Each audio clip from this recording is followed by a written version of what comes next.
Hello guys, I'm Super Ron, welcome back to the channel, and this week we've got my 2004 Audi RS6 in the G unit because by my own admission it has suffered from a bit of neglect. As you saw a few weeks ago, I've moved house, and for the last 6 months or so I've been trying to save up a bit of money, and looking at my monthly expenses, there was quite a big fuel bill due to this. So who'd have thought using a 450 horsepower V8 twin turbo as a daily would cost quite a lot of money. So it has just sat there in the driveway quite a bit. I've still tried to take it out now and again, every week or so, take it out for a drive just to make sure the juices are still flowing and the battery stays charged. But over the cold winter, the battery has suffered. Being left flat for a little while, it was just about turning over, and if I used it about once a week, it was okay. I could just about get it started and it would run and it would be okay for the next time. But now, the last couple of weeks, it's been like this.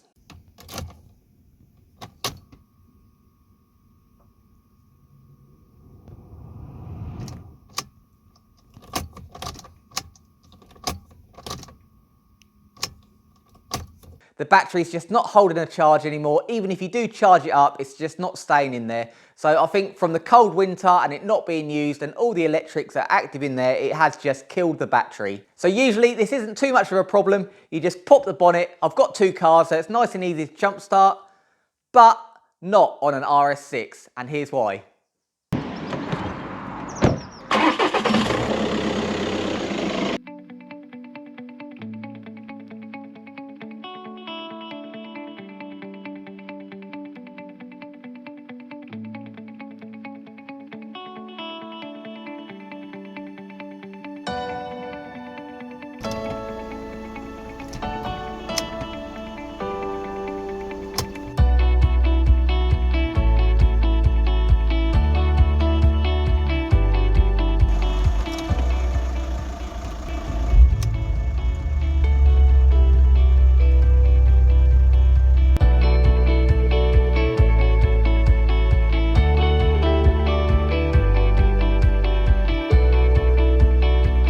So as you saw there, the battery on this car is actually in the boot. It's in the spare wheel well, and it's not uncommon for cars to have a battery in the boot. BMW have been doing it for years, and a lot of other manufacturers, if there's not enough space in the engine bay, they'll put the battery in the boot. But what they normally do is put a jump start point somewhere in the engine bay. Like a BMW, it's normally over there, has a little red cap off, and you can just put the jump leads on that and start it from the engine bay. But I think this is kind of the first time Audi ran out of space in the engine bay, so they had to put the battery in the boot, and they didn't think that far ahead. So I know what you're probably thinking, you can just get a jump pack, because then you wouldn't need to get 2 cars close together, and if this is reversed up to a fence, you can't get to it. But we nearly had a close call. When I moved house a few weeks ago, we used this as a big load lugger, and we almost got stuck in this position, which we would have had no chance of getting to the battery without unloading the entire car.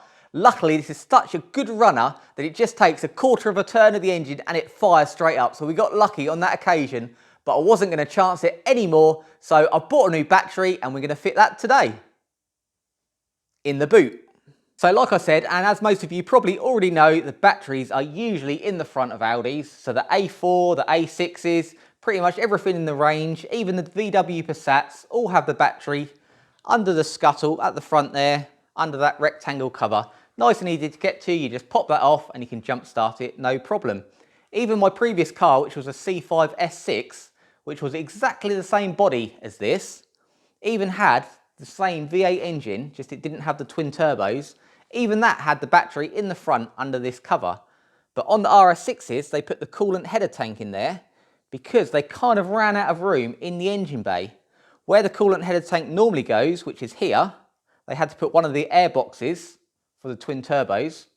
On the normal Audis, the air boxes are over this side, but they had to put the air conditioning condenser and the secondary air injection pump in here because they normally go down behind the bumper here, but on the twin turbo V8, that's where there's an intercooler each side.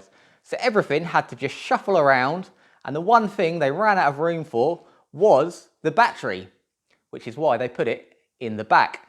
So I had to do a little search online, and I gave it a little Google of what battery I needed and what people recommended. And pretty much like everything else on an RS6, The batteries are absolutely massive. This is like a lorry battery. There's the standard can of Pepsi Max there, dwarfed by this monster battery. So the fact that this is going flat and not holding a charge means it is absolutely dead on the car. So I'll look for some recommendations, and this Varta battery, the Varta Silver, came up top trumps on the C5 forums, and I actually got this one from Tainer Batteries. They were the cheapest online, and when I actually logged on, I'd got my S6 battery from here as well. So as the battery was so big, I was expecting a normal RS big price tag. But surprisingly enough, this one from cost price on the website was £109. And as a returning customer, they even added 10% off. So it's pretty much £100 on the dot, which for a battery is very reasonable, let alone one this size. It's got a 5-year warranty, so that'll go in there, no problem. So we don't put it in the front. We're going to have to go around to the back and find where this battery is. So in the boot, just like all the other A6 range, except for there's no spare wheel. Under here, we've got these plastic covers, even got plus and minus to give you a little indication there's a battery here. You take this out, which would normally secure your spare wheel in there. Put that to one side. And it reveals the battery. And also on this side, which you don't have to take off, but you've got all your toolkit, the compressor and your towing eye under there. So here's the battery. We've got 2 terminals to take off and then just a little clamp on the end. We've got positive this side, negative this side. You always want to take the negative off first, because this terminal is just connected to the body down there. So if your spanner does touch that one and the side of the body, there's no problem. If you do the same with a positive and you're undoing that and it accidentally touches it first, you'll get a big shock in your pants and probably blow something up in the car, because that'll be a dead short across your spanner. So always take the negative off first. Get that off. And then with the positive, now this is disconnected, we haven't got a circuit anymore. So it won't matter if this one does touch the body. So there's the positive, and that will go right to the front of the car. And now, just one little clamp down here.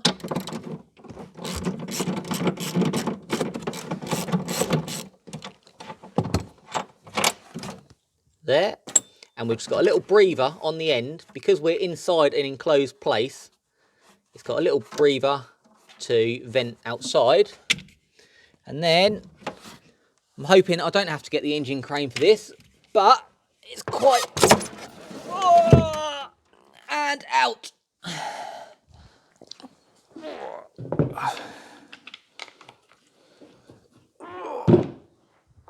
And slot the new one back in, like so. Put the clamp on.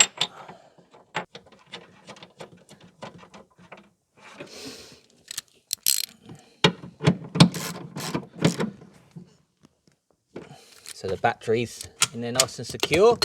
Then you have to remember to put your vent in. Normally you just chuck that away, but as we're inside the car, we'll put the little pipe in and that'll vent. Because if you leave these in, the pressure builds up and the battery can explode. And then they've got these little covers over the terminals, so when they're in storage, if anything falls across it, it won't short on there. So you've got to remember to take these off. Sometimes they just have little caps on, but still you have to remember to take these off, because if the plastic cap is on there and you try putting that on top, it's not going to make contact. And I never thought it would happen, but I saw someone do it. So you know who you are. So again, we'll put the positive terminal on first, because we haven't got a circuit yet. So if the spanner does touch anything, it won't be a problem.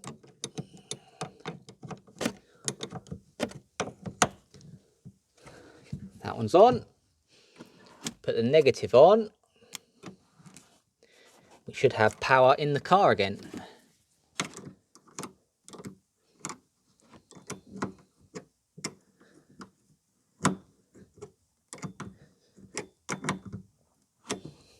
Go. So it's quite cool still having all the original Audi toolkit. even got the original Audi tyre pump in there.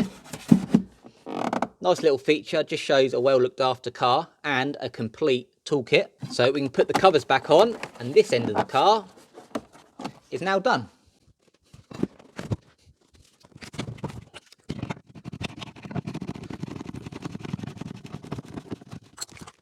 All done.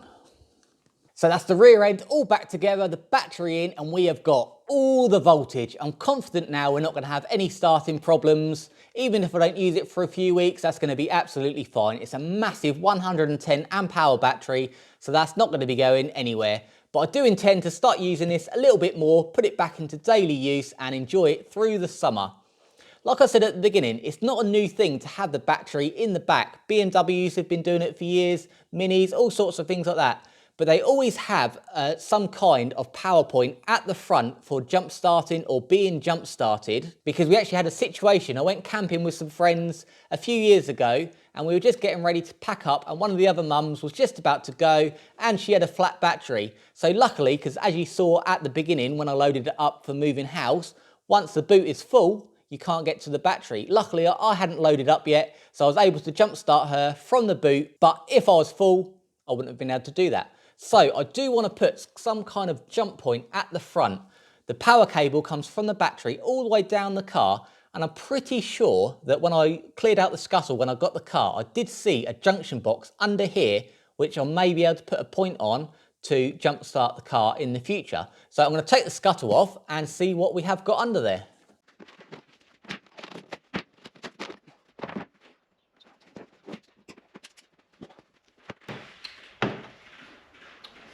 Aluminium bonnet.